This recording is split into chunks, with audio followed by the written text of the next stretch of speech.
আমার নাম মধুমন্তী মিস্ত্রি। আচ্ছা, আপনার মোট কতগুলো পেন্টিং ডিসপ্লে হচ্ছে? আমার 5টা পেন্টিং ডিসপ্লে হচ্ছে। আচ্ছা, আমি মিডিয়াম তো দেখলাম অ্যাক্রিলিক অন ক্যানভাস আপনার কাজগুলো, অ্যাক্রিলিক অন ক্যানভাস। এবং আপনার কাজের যে বিষয় নেচার রিলেটেড কাজ করছেন, এগুলো কি আউটডোর স্টাডি নাকি ফটো থেকে করা কাজগুলো? না, outdoor study. Outdoor study. Outdoor study in the sense আমি ডিফারেন্ট প্লেসেসে যাই, গিয়ে স্কেচিং করি এবং সেগুলোকে নিয়ে এসে স্টুডিওতে আমি কাজ করি। আচ্ছা, তো এমনিতে আপনার শিল্পগত শিক্ষা সেটা কীভাবে হয়েছিল? আমার শিল্পগত শিক্ষা বলতে নেই, আমি একজন ফিজিক্স অনার্স স্টুডেন্ট, কারেন্টলি আমি 3rd ইয়ারে রয়েছি। আর পেইন্টিং বলতে আমি ছোটোবেলা থেকে ওই বাড়িতেই যেরকম সবার হয় হাতে করি, ওখান থেকে সেখান থেকে একটু একটু করে শিখতে শিখতে, আর আমার বাড়িতে অ্যাকচুয়ালি এই পরিবেশটা রয়েছে, সেখানে গান, নাচ, আঁকাঝোঁকা সবেরই পরিবেশ ছোটোবেলা থেকে ছিল, তো সেখান থেকেই এটা পাওয়া বলতে পারেন, ফ্যামিলি থেকে। আমার নাম সায়ন বৈরাগী। আচ্ছা সায়ন, আপনার মোট কতগুলো পেন্টিং ডিসপ্লে হচ্ছে?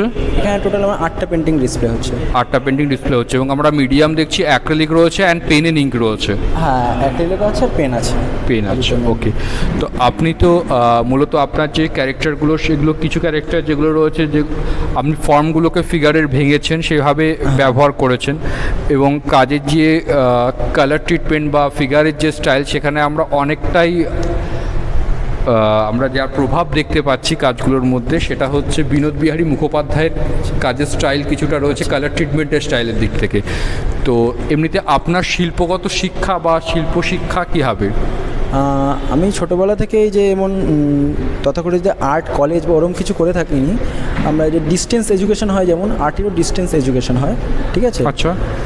তো সেরমভাবে আমিও করেছি, পুরোটাই কমপ্লিট করেছি, PP 1 থেকে 7th ইয়ার অবধি সেরমভাবে আমার আর্ট শেখা। আচ্ছা, আপনি যেটা করেছেন সেটা হচ্ছে যে আর্ট কলেজ নয়, ওটা হচ্ছে যে ওই PP 1 PP 2 করে ডিস্টেন্স, হ্যাঁ ওরকমভাবে শেখা 7th ইয়ার পর্যন্ত যেটা হয় সেটা করেছেন আপনি। ওকে ওকে। আচ্ছা, তো আপনার কাজের মধ্যে একটা কাজ আমি দেখছিলাম যে স্টিচের মতন করে আপনি টেক্সচার তৈরি করেছেন কিছু, ওই যে আপনার পেছনের ছবিটাতে। আচ্ছা, তো আপনি তো টেক্সচার কাজের মধ্যে কিছু ছবিতে খুব টেক্সচার ব্যবহার করছেন, টেক্সচার রিলেটেড কাজ করতে কি আপনার ভালো লাগে? হ্যাঁ, মেনলি ভালো লাগে, কারণ দেখুন এটা দেখতে পাবেন আছে, এটাতেও সেম আছে, বিশেষ করে ওয়েভ টাইপের, ওগুলো আমার ভালো লাগে। ওটা যেমন একটু স্ট্রেট স্ট্রাকচার আছে, ওই পাশেরটা একটু প্যাচানো আছে, তো স্ট্রাকচারগুলো আমার ভালো লাগে, ওই জন্যই আর কি দেওয়া। এটা সাইন বলতে পারেন, সিগনেচার আর কি, সিগনেচার স্টাইল ছবিগুলো। হ্যাঁ, আমার নাম সৌরভ ঘরামি। আচ্ছা সৌরভবাবু, আপনার মোট কতগুলো পেন্টিং ডিসপ্লে হচ্ছে? আমার এখানে 8টা ছবি আছে। 8টা ছবি আছে, এবং আপনার কাজ মূলত টেক্সচার ধর্মী, আপনি টেক্সচার নিয়ে কাজ করতে ভালোবাসেন, এবং খুবই সূক্ষ্ম মাধ্যমে আপনি কাজগুলো করেন, না টেক্সচারগুলো সূক্ষ্ম ধরে ধরে ধরে ধরে পেনে নিংকে সেই কাজগুলো। তো আপনার মানে এই যে ডিটেলিং কাজের এই এতটা সূক্ষ্ম বিষয়, এমনিতে আপনি যখন নিজেকে তৈরি করেছেন বা কাদের থেকে আপনি ইনফ্লুয়েন্সড হয়েছেন কাজের, সেই জায়গাটা আমি জানতে চাই। কাদের থেকে বড় কথা হচ্ছে কি থেকে। অবশ্যই। হ্যাঁ, আমি অ্যাকচুয়ালি আমার যদি আঁকা দেখেন, আমার আঁকা যে বিষয়বস্তুটা আমি তুলে ধরি বেশিরভাগ ক্ষেত্রে যে আপনার সমাজের বিভিন্ন অ্যাসপেক্ট থেকে আমি বিষয়বস্তু তোলার চেষ্টা করি, কেমন। এবং আমি নিজে আমার শিক্ষাগত যোগ্যতা যদি বলেন, আমি ইংলিশ নিয়ে পড়াশোনা করেছি, ইংরেজি সাহিত্য নিয়ে পড়াশোনা করেছি, তো আমার ছবির মধ্যে আপনি তার ছাপও পাবেন। আমি ইংরেজি সাহিত্যের বেশ ছাপ আমি রাখি আমার ছবির মধ্যে, কেমন। তো ইন্সপিরেশন যদি বলেন, আমি এইগুলো থেকেই ইয়ে করি। তাছাড়া যদি আর্টিস্ট বলেন, আমি জন মিশেল ব্যাসকুইটের ছবি খুব ফলো করি, ওনার আঁকা আমার খুব ভালো লাগে। উনি মূলত সামাজিক অ্যাসপেক্টগুলোই তুলে ধরেছেন, এবং আমিও চেষ্টা করি যতটা সম্ভব, যতটা হয় চেষ্টা করি। আচ্ছা, আপনার কিছু ছবিতে আমরা যেটা দেখছিলাম যে আপনি যে ডার্কনেস নিয়ে কাজগুলো করেছেন, ঠিক আছে, এবং সেখানে একটা ম্যাজিক লাইট যেটাকে আমরা বলে থাকি পেন্টিংয়ে ইয়েতে, সেই ম্যাজিক লাইটকে ইউজ করে কম্পোজিশনটাকে খেলেছেন সেইভাবে। আবার কিছু ছবি আমরা দেখছি খুবই লাইট সেগুলো, ঠিক আছে।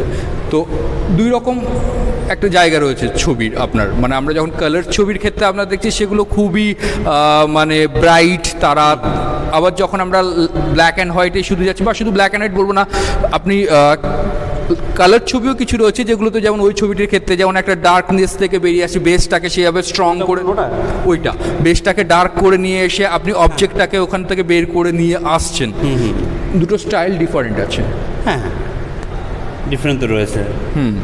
দেখুন, এটা হচ্ছে আমি আলাদা আলাদা এক এক সময় এক এক রকমের আঁকা, পরিষ্কার কথা।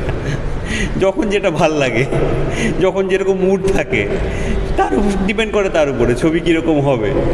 আর আমি ভাবি প্রচুর, ছবি নিয়ে প্রচুর ভাবি, যে কখন মানে একটা ছবি আঁকার আগে হয়তো 1 মাস ভাবলাম যে কীভাবে করব, কি না করব, বা কিসের উপরে করব, জিনিসটা করলাম, তারপরে সেটা কি লেআউট ধরবি নাকি শুধুমাত্র কনসেপচুয়াল? কনসেপ্ট। এই ধরুন একটা ছবি আমি এঁকেছি, এই ছবিটারই হয়তো আমি 3-4টে লেআউট আগে বানিয়েছি 3 রকমভাবে। বানানোর পরে যেটা আমার ভাল লাগলো, আমি সেটার উপরে কাজ শুরু করলাম। আমি আগে বিষয়বস্তুটা ভাবি যে এই হচ্ছে আমার থিম, এই হচ্ছে আমার সাবজেক্ট, এবার এইটার উপরে আমি কিভাবে জিনিসটাকে বাস্তবে রূপ দেবো, আর কি ছবিতে রূপ দেবো কী করে, আমি সেটা আগে ভেবে নিয়ে তারপরে আমি আঁকা শুরু করি। কেমন? তো আগে আমি হয়তো এই ছবিগুলোরই আগে হয়তো আমি 2-3টে করে লেআউট বানিয়েছি। এবার যেটা আমার মনে হলো যে এটা নিয়ে এগোনো যাবে, আমি সেটার উপরে কাজ শুরু করি তারপরে আস্তে আস্তে। কেমন? ওকে। আর আপনাদের এই প্রদর্শনীটি শুরু হয়েছে কত তারিখ থেকে? এটা 17 তারিখে। 17 তারিখ থেকে শুরু হয়েছে। 17 থেকে 23 তারিখ অবধি চলবে। আচ্ছা, তো আপনার বিষয় কন্টেম্পোরারি, যদিও এদিকে কন্টেম্পোরারি আমাদের যে বেঙ্গল অ্যাটমসফিয়ার সেটা একটু নড়বড়ে, সেই জায়গা থেকে দাঁড়িয়ে মানুষের রেসপন্স কেমন পাচ্ছেন গ্যালারিতে? একটু তো কম আসছেই লোকজন, কারণ আমরা যেরকম ভেবেছিলাম তার থেকে একটু, কিন্তু একেবারে যে কম লোক হয়েছে তাও না। কিন্তু এখন আজকের মানে দিনে দাঁড়িয়ে যে অবস্থা আমরা জানি, সবাই জানি যে কী হয়েছে, হ্যাঁ, আরজি করের কাণ্ডটা, এবং তাই নিয়ে মানুষ সবাই প্রতিবাদ করছেন। এবং ইভেন আমিও গেছি বিভিন্ন মিছিলে, বিভিন্ন সময়েতে আমিও জড়ো হয়েছি, কিন্তু মুশকিলটা হচ্ছে লোকজনের যতটা ভেবেছিলাম যে লোকজন আসবে তার থেকে একটু কম।